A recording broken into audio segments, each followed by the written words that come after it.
is to create a vibrant community of informative, let's see, let me start over again.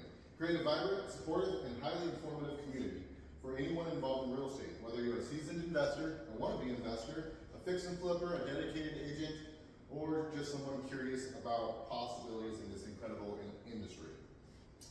We go over some general guidelines for us, really basic, be constructive. This isn't just about me speaking, it's about us sharing knowledge, experiences, and challenges. Ask questions. There are no dumb questions, so please go ahead and feel free to ask questions. Network respectfully. Take advantage of this opportunity to connect with like-minded individuals. Share what you have, what you need, what your goals are in real estate. Maybe a win. You never know who you might meet here that could become your partner or your buyer or your deal source. Focus on value. We're here to grow our business, and understand real estate. Let's keep our discussions productive and focus on actionable strategies. And then ethical practices. We operate with integrity. Always ensure your deals and interactions are ethical.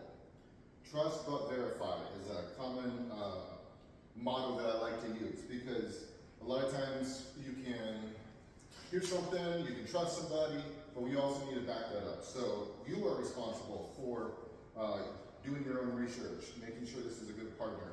Always be aware of how deals can not pan out, all right? And nothing shared here is financial advice. All right, with that being said, today, July 5th is our very first meetup, and I would like to welcome each of you and focus on, for this meetup, creative financing strategies. That's what I've prepared for you. So that's what this little handout is about. For many, the traditional path to buying real estate and getting a conventional bank loan is not always feasible, or most of it advantageous. This is where creative finance comes in. It's about thinking outside the box, structuring deals in an innovative way to make a purchase possible when traditional methods fall short, or to achieve a more favorable outcome for both the buyer and the seller. What does it mean to be a creative financial investor, or, as my mentor has coined, a unicorn agent? Not so common agent. It means being resourceful. It means understanding that there's more than one way to buy or sell property. It means looking for win-win solutions where motivated sellers might have a problem that you as a creative investor or unicorn agent can solve. It means thinking outside the box, and it often means finding opportunities that traditional lenders simply aren't set up to handle. We'll be diving into strategies like subject to, owner finance, innovation agreements, and land contracts. These might sound complex, but at the core, they're about flexibility and finding common ground. All right, to kick us off, let's go ahead and go around the room and introduce yourself and tell me your name, why you're here, as far as what you're looking to do in real estate, or what you're already doing in real estate, maybe a goal you might have, or briefly what brought you to this meeting. Okay, I'm Linda Morris, and I'm here to learn basically what you said on this first page here of creative financing strategies, looking for deals, knowing what's verifying, how to verify maybe, innovation agreements. I have no idea what that is, but I'm here to learn. All right, and excellent. maybe invest eventually. Okay, awesome. All right, we got one participant today, and I love it because, you know what, this gives us more time, especially after this video. We will be able to actually sit down and discuss this in more detail, but we just had to go ahead and record this for my purposes mostly. And so let's just go ahead and go through the 4 different types of creative finance that you could go into, let's say. So I'm going to go through simple explanations, why it's creative, and key considerations. All right, so the first one is called subject to. Simple explanation. Imagine buying a house, but instead of getting a brand new mortgage, you simply start making the payments on the seller's existing mortgage. The deed is transferred to your name, but the original loan stays in the seller's name. You are buying the property subject to the existing mortgage. That hence the name. Why it's creative? It bypasses the need for the buyer to qualify for a new loan, saving on time, headache, and closing costs, and often appeals to the investor and a whole new group of buyers. It's especially useful for sellers who are motivated to get out of a property quickly, who are underwater on their purchase, aka they owe more than what it's worth on the open market after commissions and closing costs. Also, who have a low interest rate or who cannot sell their home using traditional ways. All right, key considerations. Due on sale clause, the big boogeyman of the subject two. Most mortgages have a due on sale clause, meaning the lender could call the loan due if the property is transferred. However, lenders rarely enforce this payment and payment as long as the payments are being made on time. That's a big boogeyman. That's what most realtors are so scared of when it comes to due on sale clause. Their license is on the line, as well as they have a fiduciary duty to their buyer or to their seller. So oftentimes realtors are scared of this one. That's why we call, in our creative community, realtors who are willing to explore other options, unicorn agents, because they're so few and far between. All right, let me continue. Trust and transparency. The strategy requires a high level of technical understanding and paperwork. Let me emphasize high level. Full transparency about the process is crucial.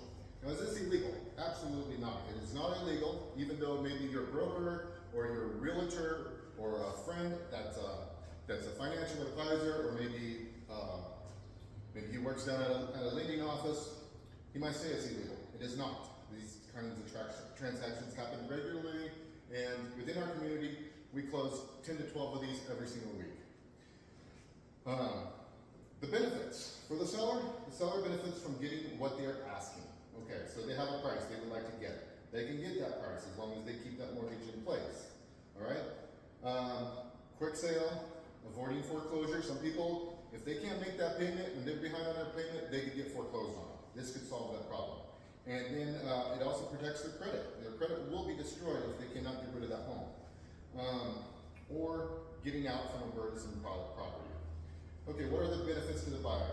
He gets access to the property without traditional financing, potentially with a lower down payment, and maybe even existing favorable interest rates. That's a big one for investors right there.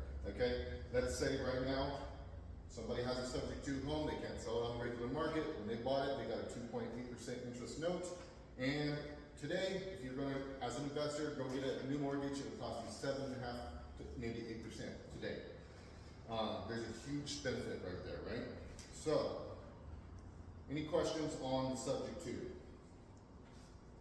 Where would you get the contracts or some of this paperwork? That's a really good question, because I was scared of it too. When I first heard of it, I was like, ooh, where would we get this, all this technical stuff, right? And believe it or not, there's a whole group of people out there doing these deals. That's all they do every day. They focus on low equity, long duration on market deals, and they call up the realtors and they ask them, hey, you obviously are representing this client. Have you ever heard of subject two? So they have existing contracts that say you can buy?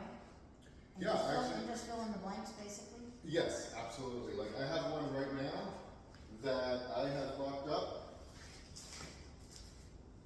Where is it? Well, anyways, it's over there I'll show it to you in a little bit. All right. But basically, it's a 2.8% interest note, 30-year fixed, that you could come in and take over those payments, put a renter in it, or however you want it, your exit strategy would be. And the seller will sell that. They want some moving money. They want moving money, and they want some rental money for like a year. So they're asking for $25,000 for them to sell this, for you to take over the payments. So $25,000, basically, you're buying for $25,000, you take over everything else. Yeah, plus And closing it gets them out. cost, plus the closing cost, and plus transaction coordinator. That's the person that puts all the paperwork together. Okay. They've had attorneys write these contracts, like I said in the beginning. It's very, And how do you find these people? so you come to meetups like this. Right? You network with other wholesalers, investors, realtors that understand this, like meetups is the best place to find these deals. Also joining a paid community that sends out lots of these deals to you, or joining maybe somebody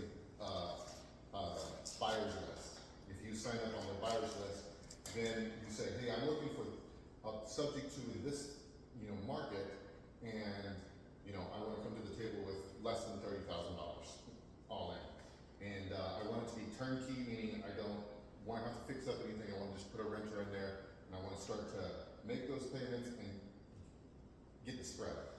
Whatever your mortgage payment is, and then once you rent it for, there should be a little bit of spread. That's called cash flow. Okay, so you want the cash flow. So, yeah, that's what I specialize in. I actually specialize in all forms of creative finance, but the community that I am a part of, 15,000 members wide, nationwide, we specialize in subject twos, owner finance, and as well as any form of creative financing, land or business takedown deals. So we buy, within our community, we have a whole group of people that are part of the Owners Club, and they buy businesses subject to. That's like maybe a retiree. They don't care when they get their money.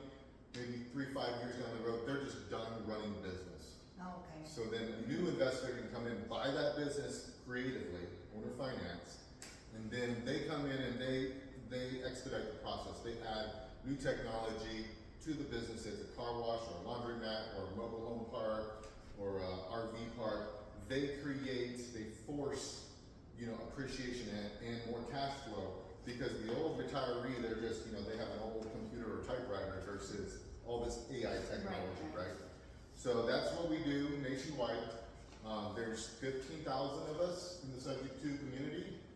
Our leader who created it, his name is Case Morby, and he's the guru, if you will, but we're constantly, we see him, we meet him, we're part of meetups nationwide. He does deals, he's a go-giver. He's constantly. So is there a website? Oh, absolutely, yeah, subject2.com, yeah. Subject2.com. Yep. So that's that strategy, but the second strategy, which is more common and more realtors are open to, is owner finance. And that's just where the seller becomes the bank, right? Let's say you can't sell your property, but you don't need this money to go and move into a new home. Excuse me. You don't need this money to go buy Bitcoin or bonds or stocks or gold. Instead, you just need to get rid of this property, right? You're done with it. You don't want to be a landlord anymore. And maybe you inherited the property. So you've already worked hard for your money. You've got it. You don't necessarily need to have that cash come in. With traditional finance, that's what happens when you close, right? You have a lender, they lend on the property, they pay that cash to you as the seller. Well, in this situation, in owner finance or seller finance, the seller becomes the bank. So you create a note, you create a mortgage, and you tell exactly what the purchase price is, what the payments are going to look like, how much interest you're going to make. Now you're getting passive income as well. So then you'll be paying the seller instead of another finance company.